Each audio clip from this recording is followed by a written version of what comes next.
Of all the foods that are harmful to health, perhaps the very worst of all is cheese.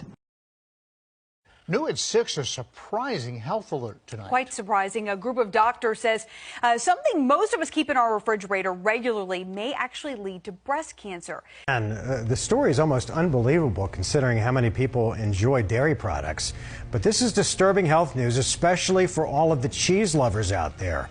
More than 12,000 doctors now across the country are calling on the FDA to put a cancer warning label on all cheese products. Dr. Deborah Wilson with the Feathers Foundation and Circle L Ranch is sounding the alarm. The alarm is about the risk of eating particularly cheese. She's one of 12,000 doctors trying to get the FDA's attention when it comes to cheese products. That is associated with a higher risk of not only getting breast cancer, but dying of breast cancer if you have breast cancer.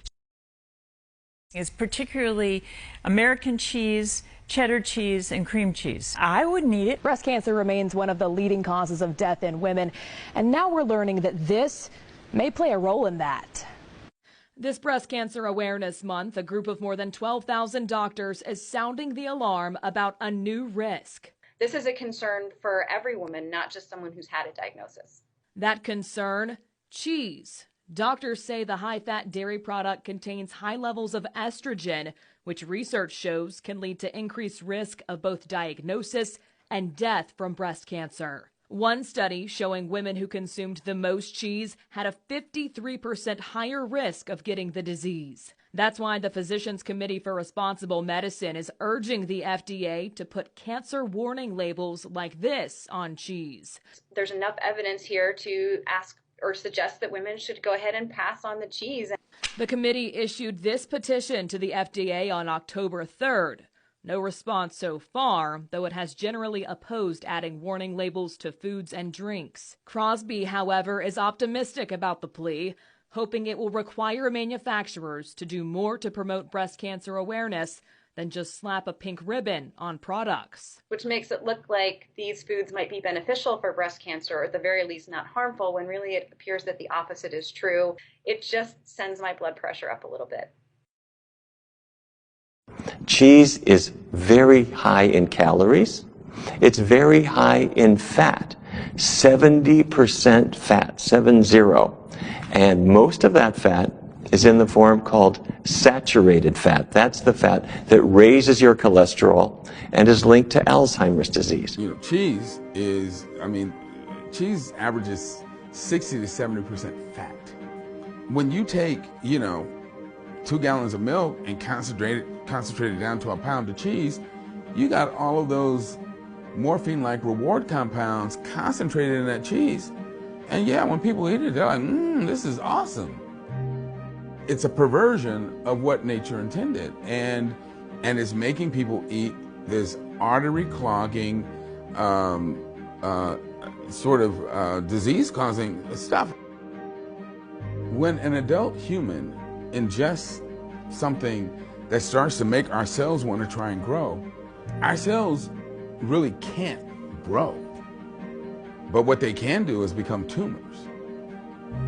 And some of those tumors can end up being cancerous.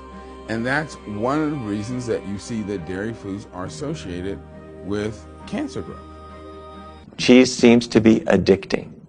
People get hooked on cheese, and they want it every day. And because it's high in calories and fat, they gain weight. Because it's high in cholesterol as well as the bad fat, their cholesterol levels go up. And it's high in sodium too, so their blood pressure gets worse. And studies have shown that people that eat dairy foods on a regular basis have higher levels of a hormone called IGF, insulin-like growth factor. And insulin-like growth factor is a known cancer promoter. There's nothing about having excess hormones in the body that benefits the body. If anything, it overtaxes the organs, and as I said, over the long haul, will lead to disease. Hi, I'm Dr. Neil Barnard. I've got 3 facts about cheese that you need to know about.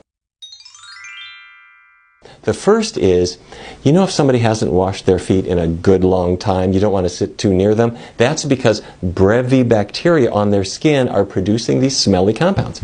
Well, those very same bacteria are used to produce Munster and Limburger and other stinky cheeses. Brevibacteria, stinky feet, stinky cheese.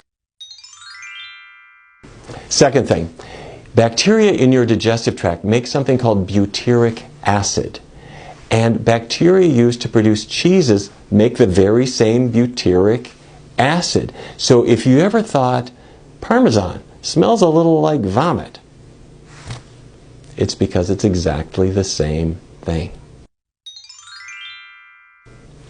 Fact number 3. If you got on a plane and went to Sardinia, off the coast of Italy, there's a cheese called pecorino, and local aficionados allow flies to lay their eggs in the pecorino, and it starts, as the maggots hatch, they start to digest the cheese, creating this massive glop called casu marzu, and the maggots can actually jump.